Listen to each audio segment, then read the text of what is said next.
Daniel nous dit que de la désolation est rentrée dans la ville parce qu'on ne croit plus en Dieu. Et le prophète Daniel a écrit ces textes sur révélation divine il y a 4 ou 5 000 ans. Ben, le monde il tourne et ça recommence. On a mis Dieu à la porte, et ben Dieu nous laisse tomber et la désolation rentre dans la maison. Et on voit ce qui se passe dans le monde d'aujourd'hui, que c'est une véritable désolation. Le nord est contre le sud est contre le nord, l'ouest contre l'est, etc., etc. Tout ça parce qu'on n'a plus Dieu. Dieu est une entité, si je puis employer ce terme, d'amour. Et lorsqu'il n'y a plus l'amour, il y a la guerre. Si on enlève le bon, il rentre le mauvais. Et c'est toujours comme ça. Alors, je prenais aux enfants, quand on avait les enfants au catéchisme, un tuyau. Je le remplissais d'eau, et tant que le tuyau était sur le même niveau, il ne sortait pas. Quand on baissait un tuyau, le côté du tuyau sortait, et l'autre restait. Et on avait du vide. Et bien, le vide, c'est le manque de Dieu. On a baissé le tuyau pour que l'eau sorte, l'eau est sortie, et on a remis le tuyau en place, mais le vide qu'il y a des deux côtés, c'est le manque de Dieu, et c'est l'abomination. C'est tout. C'est pas très compliqué à comprendre. Il suffit que ouvrir les yeux pour voir ce qui se passe dans le monde d'aujourd'hui. Il n'y a pas un jour où on n'apprend pas quelque chose d'extraordinaire. Quand une maman va avec un couteau à l'école menacer l'institutrice parce qu'elle a donné des punitions à son gamin qui pour elle c'est un ange lorsqu'il embête les autres, on a enlevé Dieu. On n'a plus la sensation de la vérité, on n'a plus l'honneur et l'honnêteté en nous. On chasse Dieu. Il rentre le diable. Alors après on dit, ah si j'avais su, mais c'est trop tard. Il n'y a pas un jour où dans des écoles il n'y a pas un problème. Pourquoi? Parce que la famille n'existe plus. Donc si le père gronde le fils, la maman lui dit, mets-toi ceux qui te regardent, ou vice versa. Ce qui fait que les gosses, ben, ils sont élevés comme ça.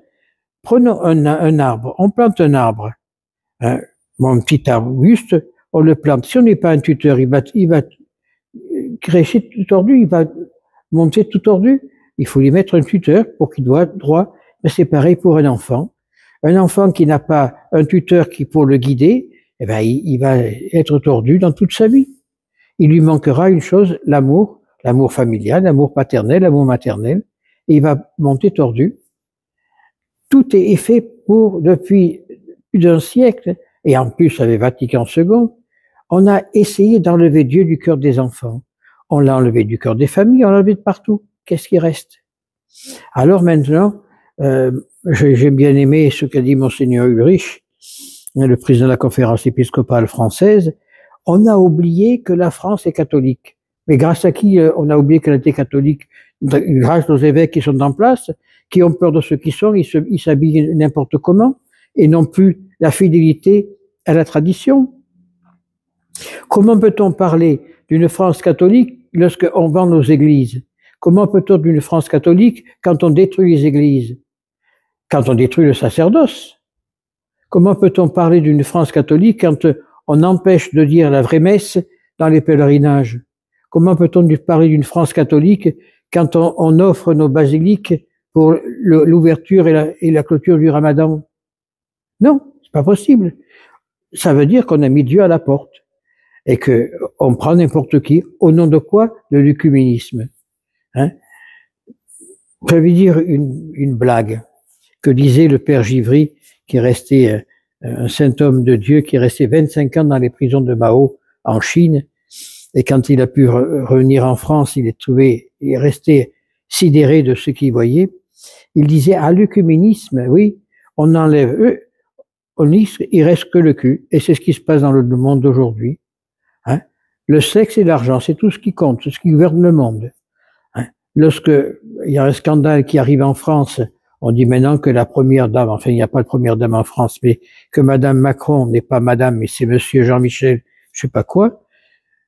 On en arrive à des choses abominables. Si c'est vrai, c'est son problème, c'est pas celui de l'humanité. Si c'est pas vrai, eh ben celui qui le dit, c'est une abomination. Tout va mal parce qu'on n'a plus le respect des autres. Tout va mal parce qu'on n'a même pas le respect de soi-même. Alors, prions aujourd'hui Saint Patrick, le patron de l'Irlande, qui a fait toutes ses études en France avec Bernard, qui a été capable d'aller évangéliser ce pays qui était encore sous le joug de tous les païens, et qui a fait de l'Irlande un pays chrétien et un pays catholique. Ben, prions pour que il redonne la vivacité, la foi, pour que nous puissions demain véritablement repartir sur des bonnes bases, les bases de la vérité, les bases de l'amour de Dieu. Et tant qu'on ne sera pas parti sur ces bases-là, on ira mal. Alors prions pour que le Seigneur envoie son Esprit Saint auprès de ceux qui nous gouvernent et qu'il soit capable surtout de le recevoir, cet Esprit Saint, pour pouvoir pas évangéliser, mais pour pouvoir faire que le royaume du Christ revienne sur la terre et que tous ensemble puissions chanter la gloire de Dieu. Ainsi soit-il.